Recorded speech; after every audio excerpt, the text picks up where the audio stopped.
The Kashmir files film देखने के बाद अगर आपकी रूह कांप उठी तो ये जान लीजिए उसमें जो घटना बताई गई वो कश्मीरी हिंदुओं का 7वां नरसंहार था। कश्मीर के हमारे हिंदू भाइयों के इससे पहले 6 बार नरसंहार हो चुके हैं, जिसकी कहानी सुनकर आपके रोंगटे खड़े हो जाएंगे। आखिर क्यों आज कश्मीर में एक भी हिंदू जीवित नहीं बचा?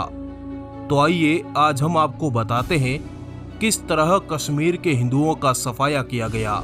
इस वीडियो को लाइक जरूर करिएगा और हाँ, हो सकता है यह वीडियो डिलीट हो जाए, इसलिए इसे जरूर देख लेना। कश्मीरी हिंदुओं का पहला नरसंहार। लोहार वंश के पतन के बाद ईस्वी सन 1390 में कश्मीर में पहली बार इस्लामिक सत्ता की स्थापना हुई। हिंदू राज्य पहली बार किसी मुस्लिम शासक से परिचित हुआ। शाह मीर नामक एक मुस्लिम सुल्तान ने कश्मीर की सत्ता पर अपनी हुकूमत कायम की। इस्लाम के लिए दीवार बनने वाले हिंदू राजा बख्शण भट्ट, ओतार भट्ट और कोटा रानी को मारकर इनके शवों को हिंदू इलाकों में घुमाकर ऐलान करवाया गया कि अगर किसी काफिर ने हुकूमत के खिलाफ सर उठाया तो उसका हश्र यही होगा।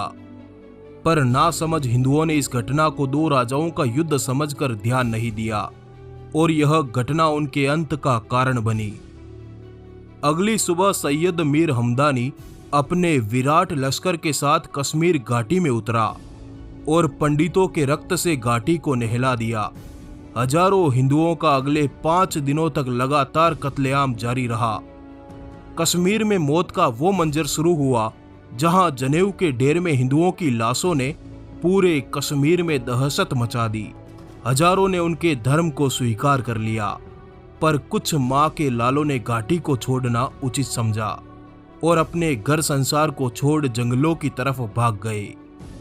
जनवरी की सर्दी में कहर बरपाते हुए इस्लामी सेना ने कालीश्री मंदिर पर चढ़ाई की। ये वो इलाका था जहां हर जाति के हिंदू रहते थे।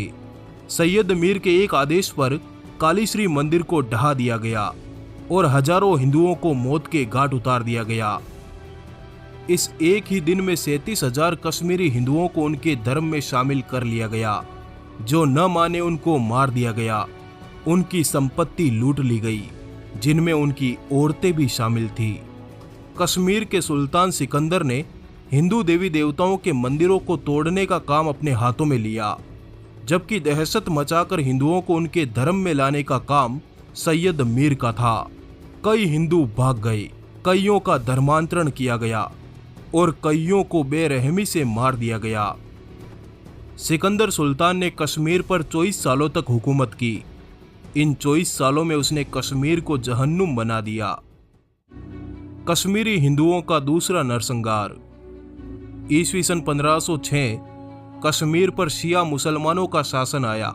इस काल को चक काल कहा गया, क्योंकि इस समय कश्मीर पर चक नामक शिया मुसलमानों ने कब्जा कर रखा था। चक नामक इन शियाओं ने हिंदुओं पर भयानक बर्बर अत्याचार ढाए। फिर भी हिंदुओं ने मरना कबूल कर लिया, पर अपना धर्म नहीं छोड़ा, जिसके बाद अंत में हिंदुओं पर जजिया कर लगा दिया गया और उनके जीविका के सभी साधन छीन लिए गए।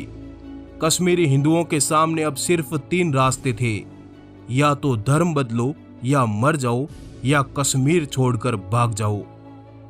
हिंदुओं ने भागना उचित समझा। वे घाटी से नीचे उतर आए। कश्मीरी हिंदुओं का तीसरा नरसंहार। 15वीं शताब्दी के मध्य में भारत पर मुगलों की हुकूमत आई। जहांगीर शाह, जहां औरंगजेब, सभी ने कश्मीरी हिंदुओं पर क्रूरता की। उन पर जजिया थोपा गया, जिससे उनकी आजीविका पूर्णतः असंभव हो गई। उनकी जमीनें छीन ली गई। मजदूरी करने योग्य उनके बेटों को मुगलों ने उठा लिया, मार दिया या अपाहिज करके छोड़ दिया। औरंगजेब ने कश्मीर को पूर्ण इस्लामिक राज्य बनाने के लिए 14 अत्याचारी सूबेदारों को कश्मीर के अलग अलग इलाकों में नियुक्त किया। पंडितों पर अब पहले के मुकाबले और अधिक सितम ढाए गए। उन्होंने अपने घरों और चूल्हों को अलविदा कह दिया। इन हिंदुओं ने एक जत्था बनाया और अंत में रोती हुई आंखों से अपने कश्मीर से पलायन करना शुरू कर दिया। पर रात्रि में कश्मीर से जाते हुए इन हिंदुओं पर मुगलों ने हमला बोल हिंदुओं का सामूहिक नरसंहार कर दिया। हिंदुओं का चौथा नरसंहार। सन 1753 में फजल कंठ नामक एक मुस्लिम सुल्तान कश्मीर की सत्ता में आया। इस सुल्तान ने उन कश्मीरी इलाकों पर चढ़ाई की जहां कभी कोई मुस्लिम सुल्तान भारी बर्फ या डरावने पर्वतों के कारण पहुंच नहीं पाया। फजल कंठ के सेनापति अमीर अली ने पर्वतों को पार कर कश्मीरी पंडितों के गांवों पर धावा बोला।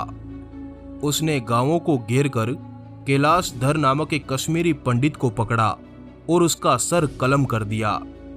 झेलम नदी को गायों के खून से भर दिया गया ताकि कश्मीरी हिंदू पानी का भी मोहताज हो जाए। पंडितों के सूखे कंठों ने पानी के अभाव में दम तोड़ दिया, पर गाय के खून वाले पानी को छुआ तक नहीं। अमीर अली ने भयानक मारकाट मचाई और हिंदुओं के घरों को लूटकर चला गया। इस दहशत ने पर्वतों के पार रहने वाले हिंदुओं को भी डरा दिया। उन्होंने अपनी गायों और बच्चों के साथ काबुल की तरफ पलायन कर लिया। कश्मीरी हिंदुओं का 5वां नरसंहार। अब देश से मुगलों का राज खत्म हो चुका था। देश में अंग्रेजों की सरकार थी, फिर भी कश्मीरी हिंदुओं का कत्लेआम जारी था। पर हिंदुओं के खिलाफ जंग की तलवार उठाने वाले ये लोग थे कौन? ये मुगल नहीं थे, न ही अफगान या चक थे। ये वो लोग थे जो मुगलों के अत्याचार के कारण हिंदू से मुसलमान बन चुके थे, पर अब ये उनसे भी अधिक बर्बर होकर अपने ही भाइयों का खून बहा रहे थे।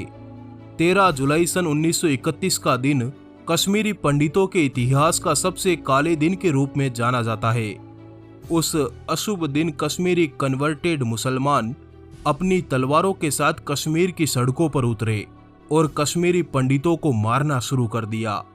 उस दिन श्रीनगर शहर और उसके उपनगरों में कश्मीरी हिंदुओं की संपत्तियों को लूटा गया। आगजनी और हत्या का वो पुराना मंजर फिर से दोहराया गया। ऐसा लग रहा था कि बर्बर मुगलों की सेना फिर से घाटी में उतर आई हो। कश्मीरी हिंदुओं का छठा पलायन। आजाद भारत में सन 1986 में गुल शाह कश्मीर का मुख्यमंत्री बना। उसने एक ऐसा लश्कर तैयार किया जिसने कश्मीरी हिंदुओं पर अत्यधिक बर्बर हमले किए। उसके कहने पर उस लश्कर ने मंदिरों, पूजा घरों और तीर्थ स्थलों को अपवित्र कर दिया, गौशालाओं को गायों के साथ आग लगवा दी और हिंदू महिलाओं के साथ छेड़छाड़ करने की खुली होड़ चल पड़ी। भारत की मीडिया, पत्रकार और सरकार चुप्पी साधे बैठी रही और हजारों कश्मीरी भाइयों पर न जाने कितने सितम ढाए गए। इस बार पुनः पंडितों को पलायन करना पड़ा। 7वां और अंतिम पलायन। साल 1990 में कश्मीरी पंडितों ने अंतिम बार कश्मीर से पलायन किया। इस समय तक कश्मीर से दूसरी तमाम हिंदू जातियां पलायन कर चुकी थी। डोगरा, गुज्जर, जाट और सिख बहुत पहले ही कश्मीर छोड़ चुके थे। अब हिंदू के नाम पर कश्मीर में मात्र पंडित ही बचे थे जो अपनी 5000 साल पुरानी सभ्यता के साथ कश्मीर में डटे हुए थे। पर 19 जनवरी सन 1989 की रात में कश्मीर में एक भी पंडित को छोड़ा नहीं गया। कश्मीर को पूर्ण रूप से इस्लामिक राज्य घोषित कर दिया गया। 1700 से अधिक पंडितों को मार दिया गया और लगभग 3.5 लाख कश्मीरी पंडितों ने कश्मीर घाटी को छोड़ दिया। आज वे सभी अपने ही देश में शरणार्थी बन बैठे। उनकी सुध लेने वाला कोई नहीं था। भारत की सेना अपने निहत्थे भाइयों की मौत का मंजर देखने को मजबूर हो गई। आजाद भारत में इतना बड़ा कांड हो गया। खुलेआम कश्मीरी पंडितों को मारा गया, बलात्कार किए गए और उन्हें पलायन करना पड़ा। पर सरकार ने यह घटना आम भारतीयों तक पहुंचने नहीं दी। न देश में कोई प्रतिक्रिया हुई, न ही किसी कातिल को सजा मिली। आपका आभार, धन्यवाद। जुड़े रहिए।